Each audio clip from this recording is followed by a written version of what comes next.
this time. Your Honor, no matter how much evidence stacked against them, the Usher crime family stands stronger and darker than ever before. Anyone comes after us, we will exhaust our arsenal. There's something deeply unsettling about watching a dynasty crumble from within, especially when that collapse feels both inevitable and almost supernatural in its precision. The fall of the House of Usher unfolds like a slow, elegant descent into madness, where power, greed, and buried guilt intertwine into a narrative that feels as much like a gothic nightmare as it does a modern corporate tragedy. At its core, the story revolves around Roderick and Madeline Usher, two siblings who have spent their entire lives constructing an empire so vast and influential that it seems untouchable. Fortunato Pharmaceuticals is not just a company, it's a symbol of dominance, wealth, and the illusion that consequences can be indefinitely postponed. But as the story reveals, no amount of money or influence can silence the past forever. The series begins with a tone of confession, almost like a man preparing to unburden himself before the end. Roderick Usher is not portrayed as a simple villain. Instead, he's layered with regret, arrogance, and a strange sense of inevitability. From the outset, there's a clear understanding that something catastrophic has already happened. His children, each representing a different facet of his empire and personality, are dead or dying, and the pattern is far too deliberate to be dismissed as coincidence. This framing transforms the narrative into something more intimate, almost like a long, haunting recollection of sins committed over decades.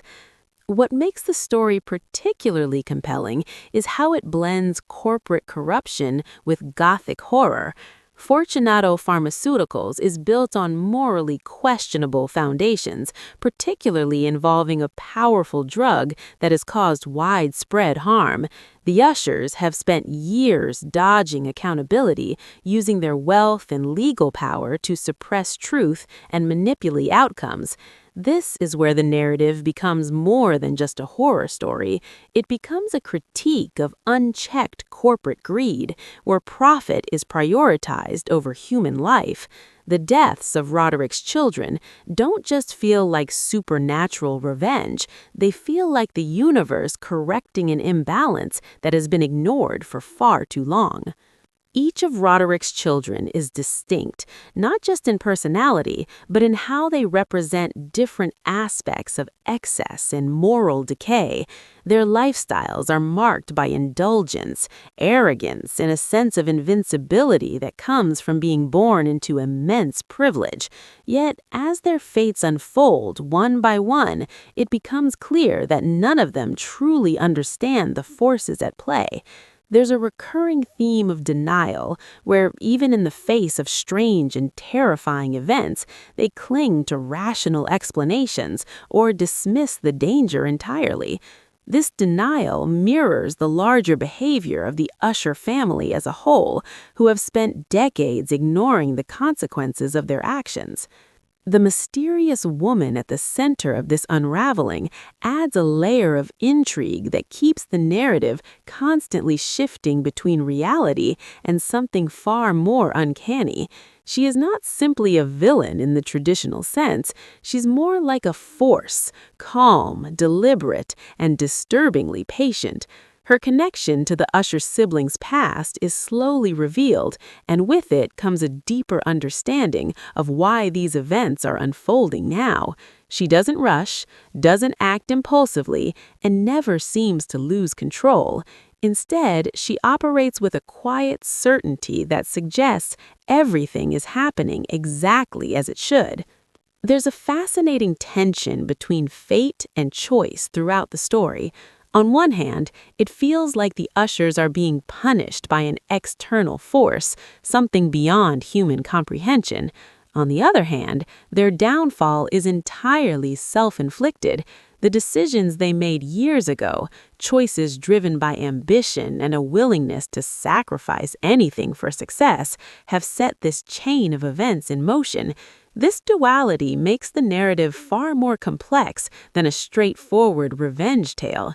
It raises questions about accountability, about whether people can ever truly escape the consequences of their actions, and about how far someone can go before redemption is no longer possible.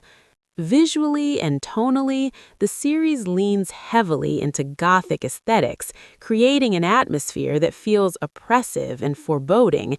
The environments, whether it's the Usher family's lavish homes or the sterile, imposing spaces of Fortunato, are designed to reflect the inner decay of its characters.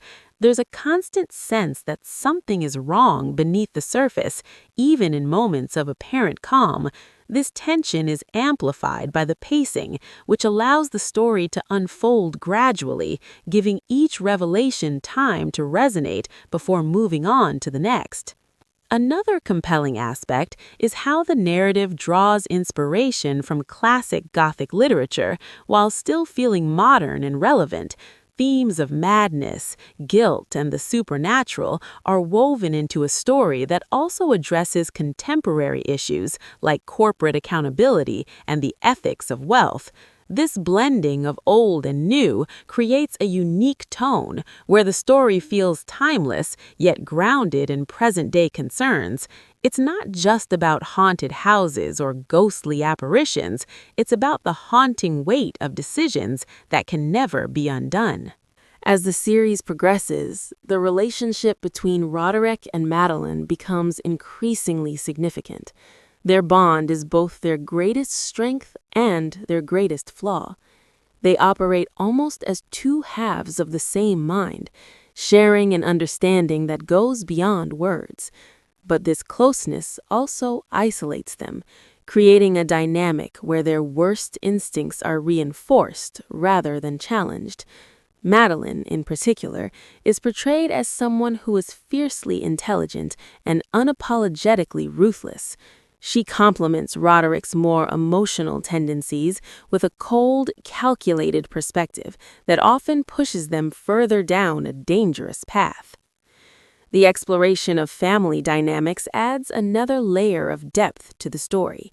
The Usher children are not just victims, they are products of the environment they were raised in. Their behaviors, their flaws, and even their eventual fates are shaped by the values instilled in them by Roderick and Madeline. This generational aspect makes the tragedy feel even more profound, as it highlights how cycles of corruption and moral compromise can perpetuate themselves if left unchecked. One of the most striking elements of the narrative is how it handles the concept of inevitability. From the very beginning, there's a sense that the outcome is already determined.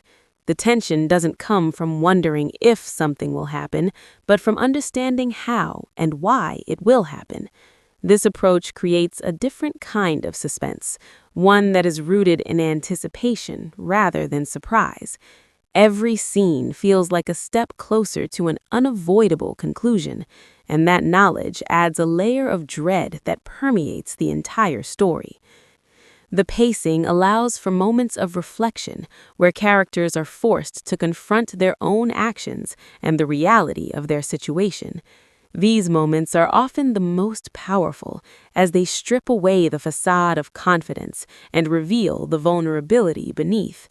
It's in these scenes that the true horror of the story becomes apparent, not the supernatural elements, but the realization that everything could have been avoided if different choices had been made.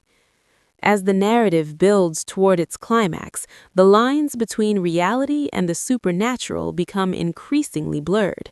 The audience is left questioning what is truly happening and what might be a manifestation of guilt, fear, or psychological breakdown.